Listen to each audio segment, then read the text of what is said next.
Projects typically have a variety of stakeholders. You remember that we defined stakeholders in the first chapter as anybody who has interest in our project. So managing the stakeholders and communicating with them is the subject of this chapter.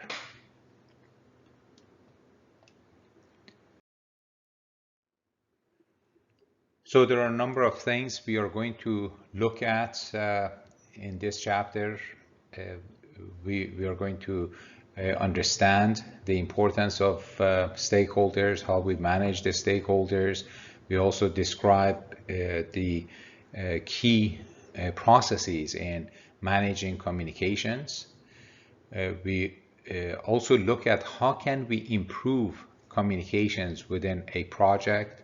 And finally, we look at some of the collaboration tools that are available and can enhance project communication significantly.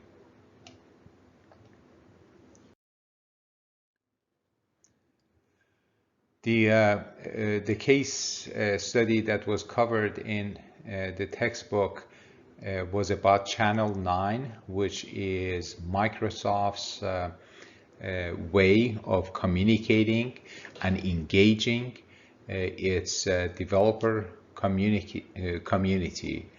Channel 9 refers to the channel that is, or at least used to be on many airlines that broadcasted the conversations in the cockpit. So essentially, Microsoft is giving an opportunity to the developers to hear what goes on in the cockpit of Microsoft products that the various developers are interested in. So let's first focus on stakeholder and stakeholder management. There are a number of steps we need to take for stakeholder management, and it starts with identifying who are the stakeholders in our project. Then we have to plan how we engage specific stakeholders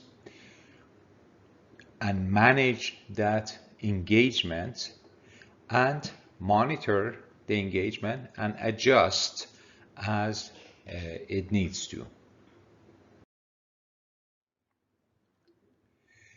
One way of categorizing stakeholders as we think about identifying stakeholders is examining their power and influence.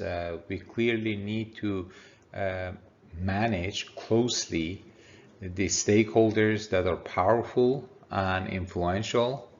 At the same time, we need minimal effort to monitor stakeholders with less power and influence. And we need to keep the powerful stakeholders with less influence satisfied with what goes on in the project. And finally, we need to the influential stakeholders with less power, we need to keep them informed.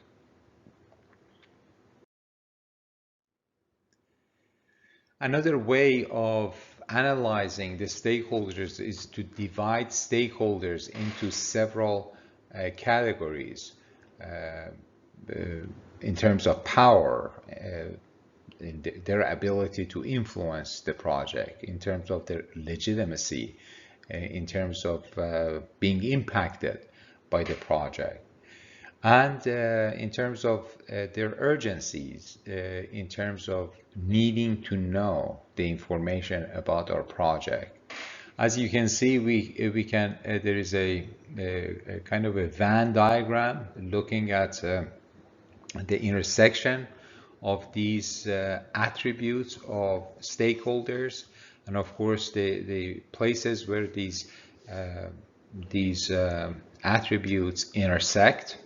It increases the prominence and the level of attention that we need to give that that group that has more attributes of these three attributes. And this is what is called salient model, and you can see how the different level of prominence and attention is given to the different areas of this Venn diagram.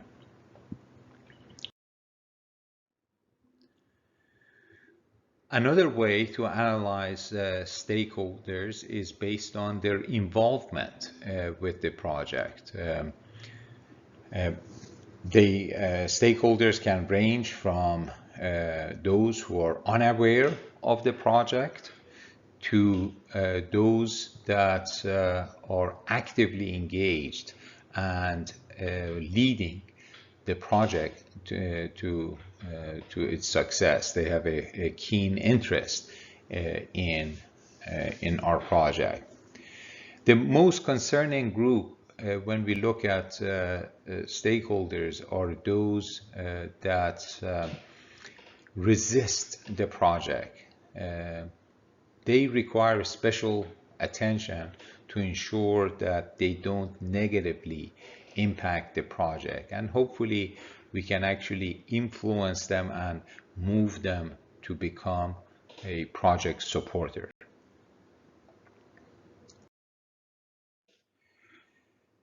So one effective tool is in terms of stakeholder management is stakeholder engagement assessment matrix. So this matrix basically lists all of the stakeholders on the left and categorizes them in terms of their involvement and their engagement with the project. And for each stakeholder, we put a C where we think they currently are, and we put a D where the desired state for that stakeholder is. And as you can imagine, the greatest effort would be involved with stakeholders that the C and D are far apart, like in this example, stakeholder 1, moving them from unaware to at least to a neutral level. That's probably a major undertaking. Of course, the other challenge, as we mentioned, is in this example, stakeholder X, moving them from resisting the project to at least become neutral. That also can be quite a task. Now let's look at project communications management. There are a number of steps that we need to consider. One is to plan our communications management, manage communications, and then monitor the communications. You see this trend in many areas of project management, that we need to plan, manage, or execute, and then monitor. And of course, as part of monitoring, we need to adjust if we are not achieving the outcome that we expect. So any communication involves the sender to prepare the communication and send the communication, and the receiver receives the communication and interprets it. A successful communication requires that the receiver sends some sort of feedback or acknowledgement in terms of their understanding of the communication back to the sender, so that the sender can ensure communication was interpreted correctly. This step number 4, is the control step in communication.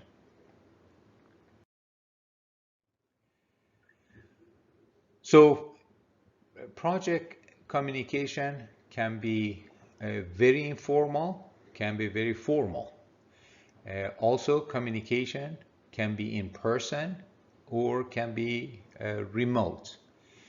Some of the informal communication are most effective ones. We shouldn't discard them or ignore them.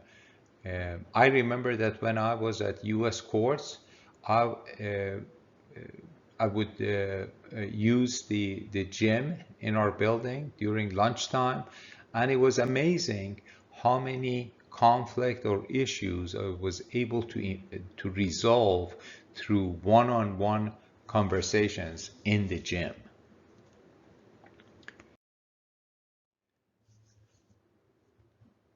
Also, communication can be horizontal or vertical. Horizontal communications are typically less formal. For example, the communications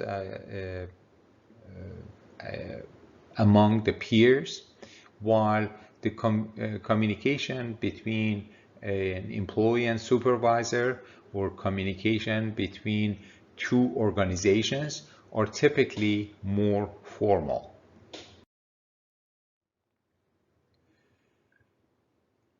We have to decide what form of communication is most effective every time we want to communicate.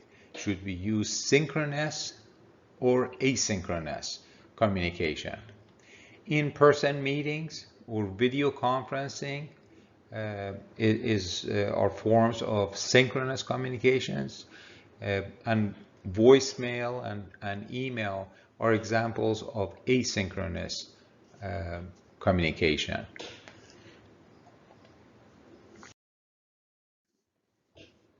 Communications can also range from relatively lean to rich communication. For example, memos, emails, reports are on the lean end of the spectrum, while face-to-face or walkthrough meetings are richer in content because of the ability of participants to ask questions and make comments. This table looks at different attributes of various communication methods. And you see that the face-to-face meeting can be highly or loosely structured. It is synchronous, of course, and it is rich because it allows full interaction among participants and can be appropriate for small or large group of participants. So how can we improve project management communications? One of the most important things in project is running effective project meetings. It's incredible how few meetings are run effectively. Presentations are also made in projects very frequently, so being an effective presenter is a key skill for project management, and that's why we practice it frequently in this class. Have you ever had a conversation where you felt the other person was not listening? The fact is that most people notice when you're not listening, because a good listener can truly be a life-changing or becoming a good listener can be truly a life-changing experience for one.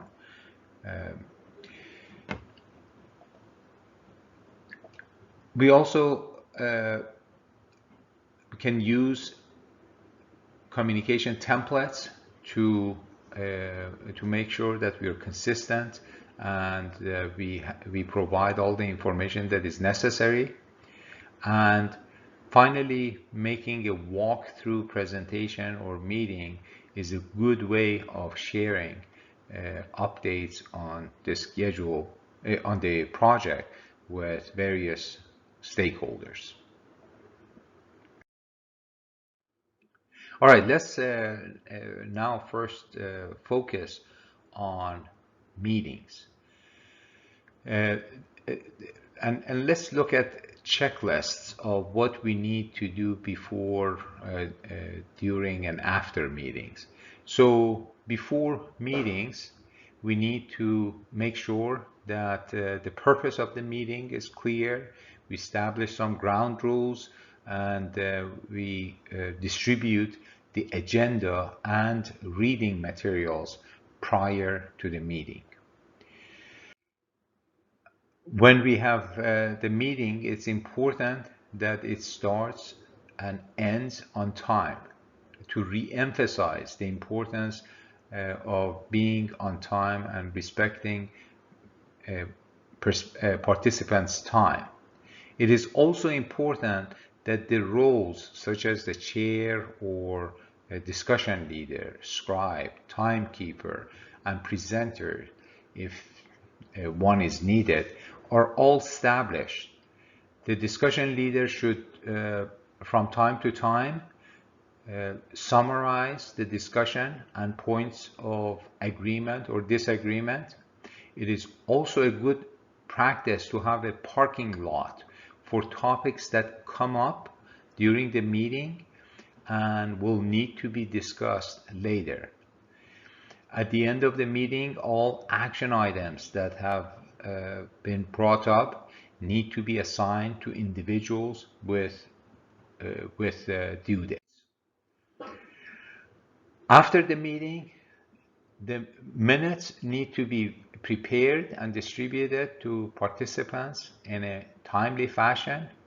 In more formal meetings, draft minutes are first distributed or sent out to participants so that they can make comments within a set period of time before the minutes are finalized.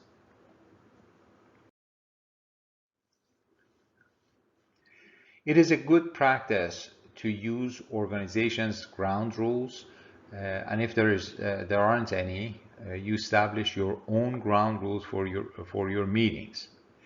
When I was at Chevron, in our group, we established a ground rule for people so that people would be on time, and that whoever was late would pay $1 for each minute that they were late.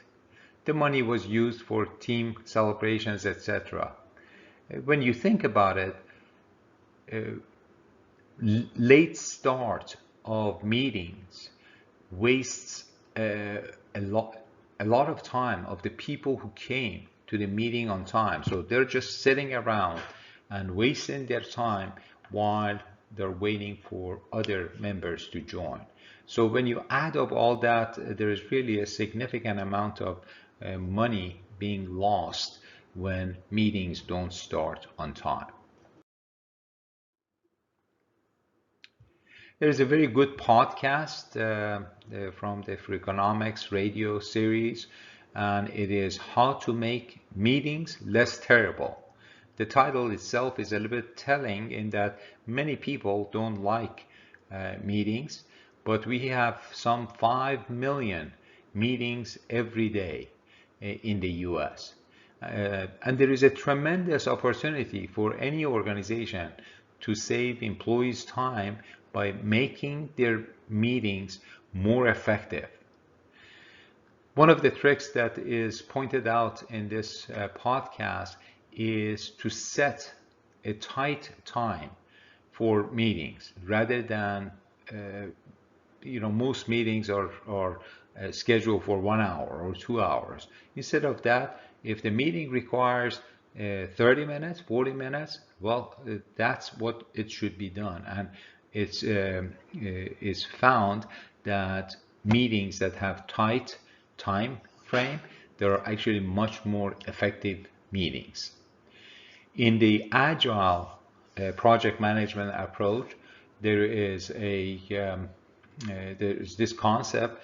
This concept of effective meetings is applied to have a 15-minute stand-up meeting every day where the project team members update everyone about their progress and especially focus on if they're running into any issues, so that in a very short period of time they can resolve any issues that they have.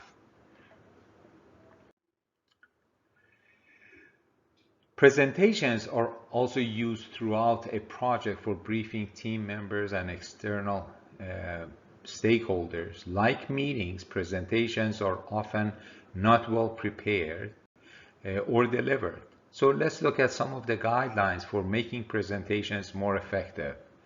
The planning of a presentation involves considering your audience and focusing on the message that you want to pass to the audience, or the information that you want to pass on.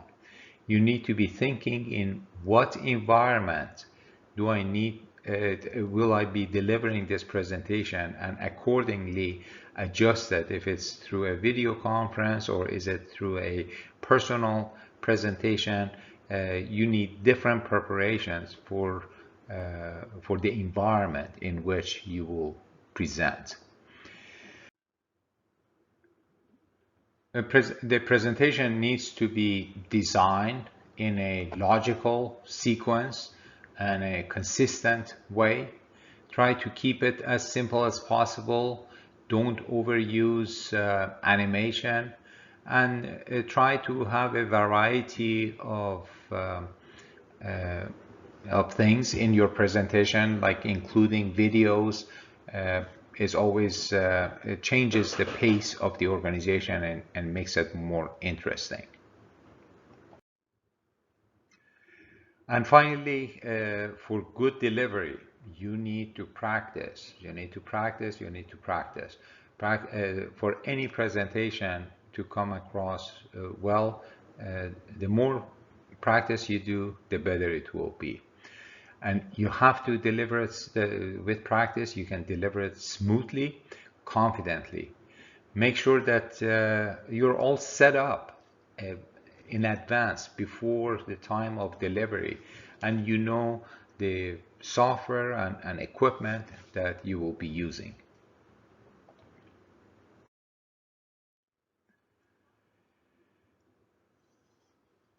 So we all have run into situations where the person you're speaking with keeps interrupting, seems distracted or impatient.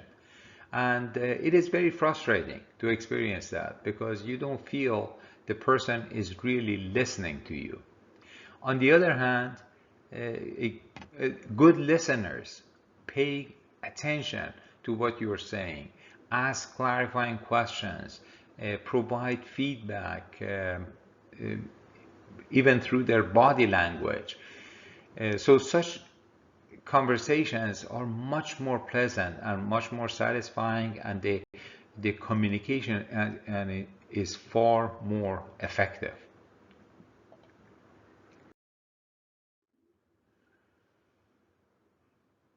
Many projects use a set of communication templates to make sure that the information is consistent, the layout is consistent. This is an example of a project change request form. The form captures all the required information about a change that is being requested, and it also captures the final decision on that change. Of course, many of these templates are built within the technology infrastructure of the organization and what the project uses. For example, many of these are templates can be set up on, say, SharePoint, and then the review and approval steps are all then built into the form. So it goes from individuals to individuals for their actions. Lastly, let's talk about walkthrough meetings. Walkthrough meetings are structured review meetings and are used frequently in projects to review the deliverables as they are being finalized and make sure that the stakeholders understand and agree with the completeness and correctness of the deliverables that are being finalized. On this slide, you see a number of scenarios where walkthrough presentations are used. Walkthrough reviews are also used for incremental commitment, meaning that the project gets the agreement of the deliverables from from the previous phase before the next phase starts.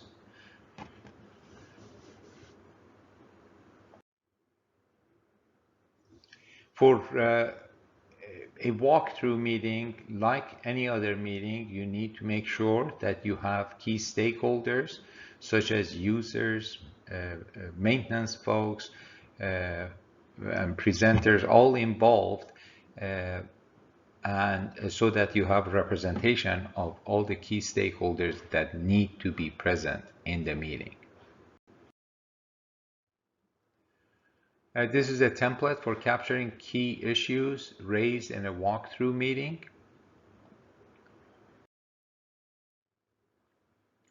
And this is the issues that raised will need to, of course, be actioned to be addressed. And this form captures the action items and their status. Collaboration technologies have advanced significantly over the last several years. Google introduced the first online document in 2006, and since then, of course, it has added Google Sheet and Google Presentation and Google Form, among other tools, to their online collaboration tools. Microsoft introduced Office 365 in 2011, and it's a comprehensive set of online collaboration tools that they provide in that environment.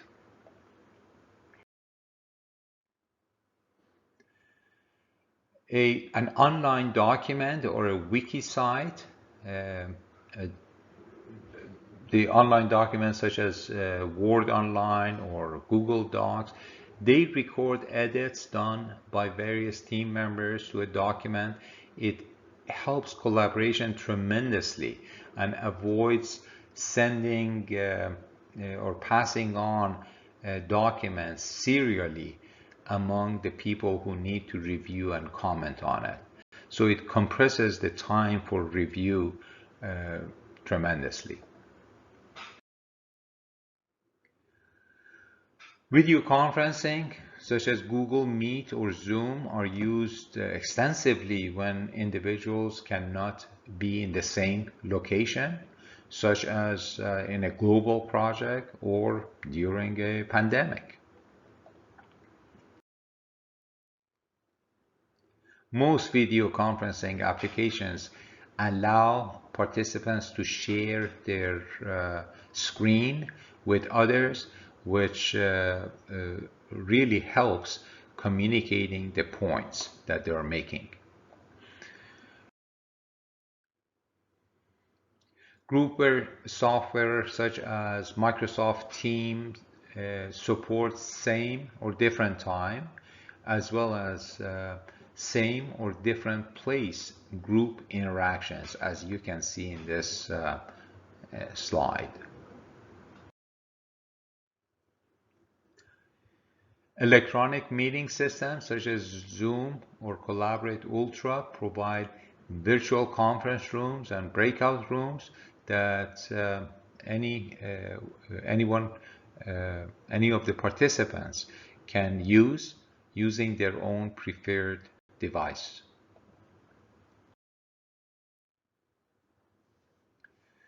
Many of the electronic meeting software provide the ability for participants to quickly vote on items, and this again helps the efficiency of the meeting significantly. An example would be the polling feature that exists in Zoom.